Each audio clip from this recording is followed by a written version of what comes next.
Buenas tardes, a continuación les vamos a hacer la socialización de caso de estudio para el país de Noruega para la materia Teoría y Política Fiscal. Los integrantes del grupo son Cristian Duarte, Jonathan Rincón y quien les habla Julián Higuera. Bueno, en cuanto a la tabla de contenidos, está dividida en 4 partes. La primera va a ser el esquema del Estado, la segunda el balance fiscal, la tercera la teoría praxis y finalmente hablaremos del recaudo gasto. Ahora bien, para el esquema del Estado, bueno, en cuanto a la estructura, va a estar dividida en 2 partes. La primera que va a ser el tipo y la segunda que va a ser la forma. En cuanto al tipo, Noruega es un país que maneja una democracia parlamentaria y a su vez una monarquía constitucional. En cuanto al monarca, pues este maneja un papel tanto representativo como ceremonial. Sin embargo, aquí cabe mencionar una cosa y es que la Constitución le otorga poder ejecutivo al rey, que a la larga, o bueno, que finalmente en la práctica es ejercido por el Consejo de Estado. Respecto a la forma, pues Noruega es un país que tiene un estado unitario con una centralización en su capital que es Oslo y que pues sus divisiones administrativas como municipios y condados pues no tienen la misma autonomía. El actual monarca de Noruega es el rey Harald V, que lleva desde 1991, el 7 de enero, es decir, ya lleva 33 años. Y que como dato curioso, pues es considerado el monarca más longevo de Europa y desempeña papeles tanto representativos, representando a Noruega, como las ramas del poder, permiten las separaciones de poderes, valga la redundancia, y a su vez un equilibrio en un gobierno. De hecho, garantiza que ninguna rama tenga mayor poder sobre otra, ni se controlen entre sí. En el caso de Noruega, pues existen 3 ramas, que es el poder ejecutivo, legislativo y judicial. La diversificación de ramas garantiza atender mejor las necesidades. Ahora hablaremos de la rama del poder ejecutivo. La rama del poder ejecutivo está liderada por el primer ministro Jon Gahr Store desde 2021 y dicha rama pues se encarga de implementar y ejecutar políticas gubernamentales. De hecho, como dato curioso, Noruega celebra las elecciones parlamentarias cada 4 años. En el poder ejecutivo se encuentra el gabinete de gobierno, que en otras palabras pues viene siendo los ministerios que están encargados de supervisar y gestionar las actividades o más bien las áreas específicas de la administración pública. En el caso de Noruega pues se encuentran 20 ministerios que se pueden visualizar en pantalla. El legislativo, representado por el Parlamento, está encargado de crear, aprobar leyes, supervisar al gobierno, representar los intereses del pueblo. Asimismo, pues este parlamento está compuesto por 169 miembros que son elegidos por cada 4 años a nivel general y que está dirigido por presidente y vicepresidentes. Cabe mencionar que ese parlamento es unicameral, es decir, que solo tiene una cámara o un cuerpo legislativo. Finalmente llegamos a la rama del poder judicial. En ellos se encuentran los tribunales de primera instancia y básicamente ¿qué es lo que hacen? Llevan a cabo juicios que pues escuchan los argumentos de ambas partes, emiten un fallo y si la persona no está satisfecha con el fallo, pues lo que hace es apelar y el caso se lleva, pues bueno, en cuanto al tribunal de apelación, básicamente lo que hace es revisar las decisiones tomadas por los tribunales de primera instancia cuando una de las partes pues no está de acuerdo o simplemente no está satisfecha con el fallo o la sentencia dada. Entonces el tribunal de apelación lo que hace es vuelve a examinar todas las pruebas presentadas, revisan las pruebas para determinar si se cometió algún error legal en el juicio original y se encuentra si hubo pues errores significativos. Lo que hace el tribunal de apelación es que puede modificar o cambiar la decisión anterior y en algunos casos ordenar nuevo juicio. Para terminar el tema de los tribunales, pues se encuentra el Tribunal Supremo. Generalmente este se encarga de revisar las decisiones tomadas por los judiciales inferiores en casos de apelación, es decir, tanto los tribunales de apelación como los tribunales de primera instancia. Además, pues puede abordar cuestiones constitucionales, interpretar leyes y resolver conflictos legales.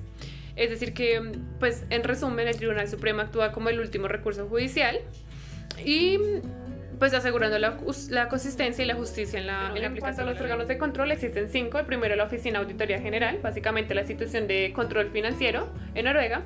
La segunda, la Comisión Parlamentaria de Investigación y Control, que es el Parlamento noruego. La tercera es la supervisión la supervisión financiera. La cuarta, la protección de datos, que básicamente es el cumplimiento de las leyes de privacidad y la protección de datos. Y finalmente, la dirección de los 5 órganos independientes. El primero está Norges Bank, que es el Banco Central Noruego, que está pues enfocado en la política monetaria del país. En segundo lugar está Dirección Noruega de Hidrocarburos, que básicamente a lo que basa la gestión de recursos petroleros y gástricos. En tercer lugar está el Instituto Noruego de Investigación del Agua, que se enfoca en el estudio y la gestión de los recursos hídricos.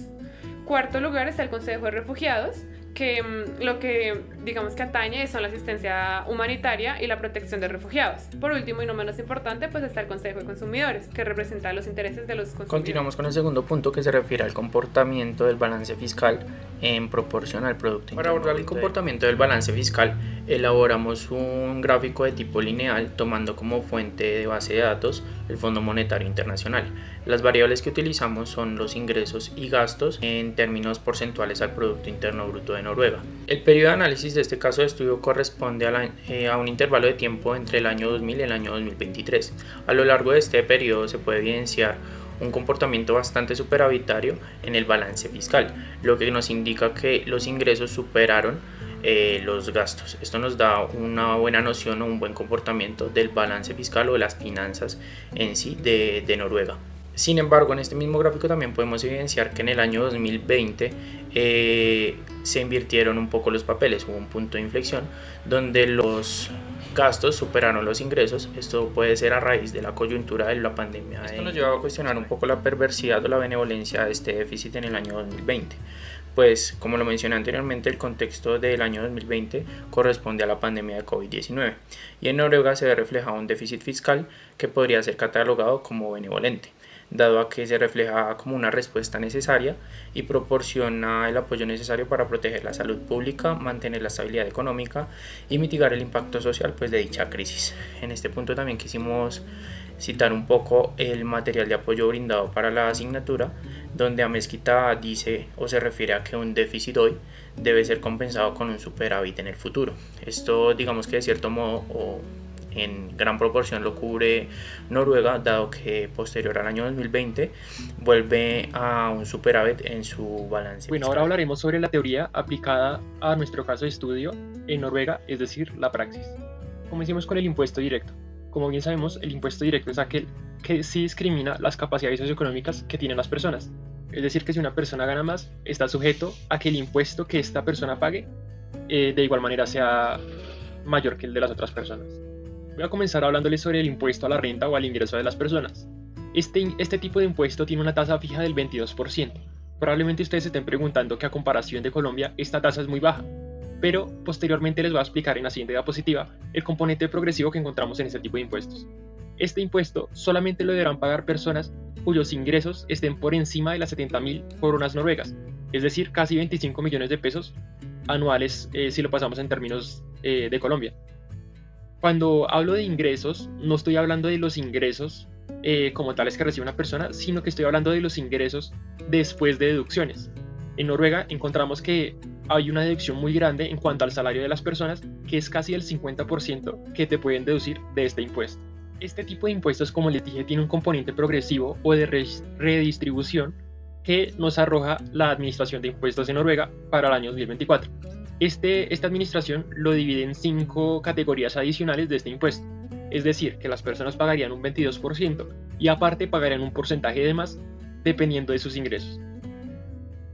Es decir, que las personas, si las personas están sujetas a este impuesto y ganan más de 1.300.000 coronas noruegas, aproximadamente pagarían un 40% de impuesto a la renta. En esta diapositiva cambiamos las categorías que estaban en coronas noruegas a pesos colombianos para el 11 de abril. Como podemos ver, como les decía en la diapositiva anterior, el impuesto máximo que las personas pueden tener en Noruega es cuando estas personas perciben ingresos después de deducciones superiores a 1.350.000 coronas noruegas, es decir, casi 470 millones de pesos colombianos. Ahora les voy a hablar un poco sobre los impuestos indirectos, un ejemplo de impuesto indirecto que encontramos en Noruega, recordando que el impuesto indirecto es aquel que no discrimina a las personas en condiciones socioeconómicas. El mejor ejemplo de un impuesto indirecto que encontramos es el impuesto al valor agregado. Este impuesto, que en Colombia lo conocemos como IVA, es del 25%, mucho mayor al 19% que actualmente está en Colombia. Este impuesto es grabado únicamente a los bienes o servicios que hayamos comprado o adquirido en su momento. Al igual que los impuestos directos que vimos en diapositivas anteriores, este impuesto indirecto también tiene componentes progresivos que se los voy a explicar en la siguiente diapositiva. El componente progresivo o redistributivo del cual hacíamos referencia al impuesto al valor agregado es cuando el gobierno decide manejar tasas reducidas. Estas tasas pueden ir desde un 0% hasta un 15%. Cuando hablamos de de que hay tasas del 0% es cuando el gobierno intenta fomentar el consumo de bienes o servicios que estén relacionados con la cultura, la educación y hasta la promoción, si se dan cuenta, de energía sostenible. El 12% tiene que ver más que todo con el transporte público y bienes públicos, y el 15% tiene que ver con la comida y bebidas no alcohólicas. Podemos ver que en comparación al 25%, que es la tasa que se cobraría normalmente, estos tipos de tasas pueden ser de componente progresivo. Pero sin embargo, nos surge la pregunta de que si este 15% es suficiente o debería ser incluso menor para algunos tipos de bienes y servicios, bienes más que todo, que tengan que ver con la comida básica de supervivencia para una sola persona. Bien, ahora vamos a continuar con el impuesto óptimo, recordando que un impuesto óptimo es aquel que no genera desequilibrios en el mercado. Un ejemplo de impuesto óptimo en el caso de Noruega es el impuesto a la producción de petróleo. Este impuesto lo que busca es que el Estado se quede con la mayor parte del beneficio de esta producción para que este mismo distribuya ese beneficio en las personas que lo necesiten en la sociedad, mediante distintos programas sociales. Como lo podemos ver en la cita de la derecha, dice que este impuesto, según el Ministerio de Energía de Noruega, pretende ser neutral, es decir, que busca que, de igual manera para los productores de petróleo, sea igual de rentable antes y después de impuestos. La tasa para este impuesto es del 56%. Adicionalmente, se le tendrá que sumar otro impuesto sobre la renta corporativa del 22%. Es decir, que el impuesto total acumulado, sumando ambas tasas, sería del casi aproximadamente el 78%. Esto sin sumar el impuesto al carbono, del que algunas operaciones de producción y extracción de petróleo están sujetas. En esta diapositiva tenemos el flujo de caja del gobierno por actividades petroleras desde 1971 hasta el 2022, teniendo en cuenta que Noruega es uno de los principales productores de petróleo en Europa y mundialmente también. Podemos ver que en los últimos tiempos las regalías casi no representan un ingreso adicional para el Estado. Sin embargo, si se dan cuenta que los impuestos especiales para el último año, que tenemos información para 2022, sobresale de gran medida a comparación con otros tipos de ingresos. Ahora pasemos al último impuesto que vamos a suponer, y es el impuesto que castiga al pecado, entre comillas. Un ejemplo de este tipo de impuesto es el impuesto al tabaco. Este impuesto puede variar dependiendo del tipo de tabaco que haya en el mercado, y asimismo varía sus tasas, que pueden ir desde un 14% hasta un 25%. Asimismo, existe una tasa fija para 1000 tabacos en adelante, o 1000 unidades de tabaco. Esta tasa es del $304,55 por cada 1000 unidades de tabaco. Lo que se busca con este impuesto es desincentivar el consumo de estos tipos de bienes que pueden no ser saludables para todas las personas. La identificación del gasto público. Disponibles en el presupuesto público encontramos datos, un gráfico de la Oficina Central de Estadísticas de Noruega, donde se discrimina o se divide el gasto en 10 ítems importantes. Estos 10 ítems en los que se divide el gasto público son vivienda y servicios comunitarios, protección ambiental, orden público y seguridad, recreación, cultura y religión, defensa, servicios públicos generales, educación, asuntos económicos, salud y protección social. Teniendo en cuenta las últimas publicaciones de datos de esta fuente, encontramos que los datos se encuentran en 2022 y 2021. Al evidenciar el comportamiento, pues se nota que, o se evidencia que es un comportamiento muy similar en prácticamente todos los ítems, donde se resalta que la protección social es el ítem que cuenta con mayor énfasis o con mayor firmeza en el gasto público. En este orden de ideas quisimos elaborar mediante un gráfico o denotar mediante un gráfico la distribución porcentual de este mismo gasto público referente a 2021 y 2022. Entonces a continuación haremos una comparación de estos porcentajes, donde los ítems que más resaltan, pues como lo dije anteriormente, es la protección social, que se refiere a gastos públicos que buscan reducir la desigualdad de género en especial y proteger a los ciudadanos pues más vulnerables. El siguiente ítem que tiene mayor relevancia es el de la salud, seguidamente de asuntos económicos, educación y servicios públicos. En el año 2022 se evidencia prácticamente un comportamiento igual o equitativo del año 2000 referente al año 2021, donde se destacan los mismos ítems.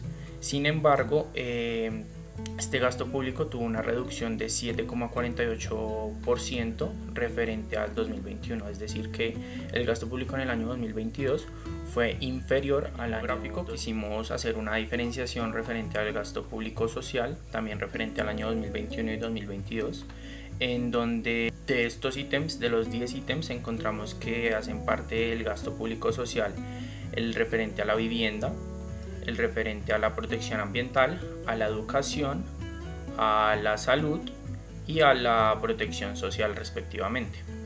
Entonces, en este orden de ideas, el gasto público social tuvo un año bastante importante con una participación del 70,53%.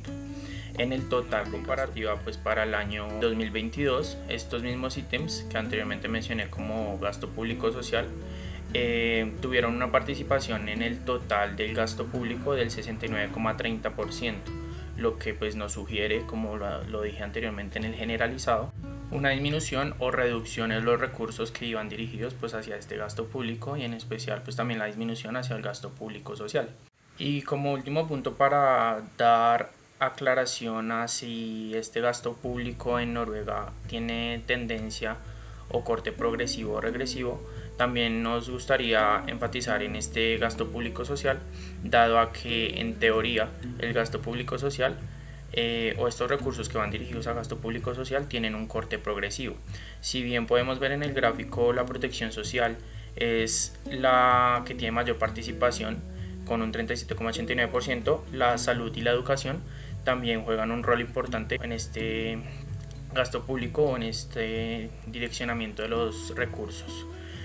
Sin embargo, pues también queda un cuestionamiento dirigido pues a la protección del medio ambiente o a la vivienda y servicios comunitarios, dado que cuentan con un porcentaje bastante inferior en este gasto público social. Esto pues nos puede dar una noción de que respecto a vivienda puede que haya una concentración de recursos en no unos pocos, sino que en cierta población que de verdad tenga acceso a estas viviendas, y dado a esto pues no se genere demasiada inversión en servicios comunitarios. O la protección medioambiental, que pues bien o mal ha tenido un impacto bastante importante a nivel actual, pero pues que Noruega dentro de su gasto no lo contempla de manera. Para finalizar, presentaremos el comportamiento de la tasa de recaudo, de gasto público y de deuda del sector público correspondiente al periodo del 2000. El comportamiento se evidencia más fácilmente con un gráfico realizado con datos del Banco Mundial, en donde se evidencia que la línea naranja es la deuda pública, el gasto público es la línea verde y el recaudo impositivo es la línea azul. En este orden de ideas, la deuda pública y el gasto público muestran una tendencia muy similar, generalmente aumentando y disminuyendo juntas, lo que sugiere que estas dos variables tienen una correlación positiva y también nos sugiere que un mayor gasto público tiende a estar asociado con un aumento en la deuda pública. En cuanto a la recaudación impositiva correspondiente a la línea azul, se muestra una relación inversa con respecto a la deuda pública. Cuando la recaudación impositiva es alta, la deuda pública tiende a ser más baja y viceversa, lo que nos indica una correlación negativa entre estas dos variables.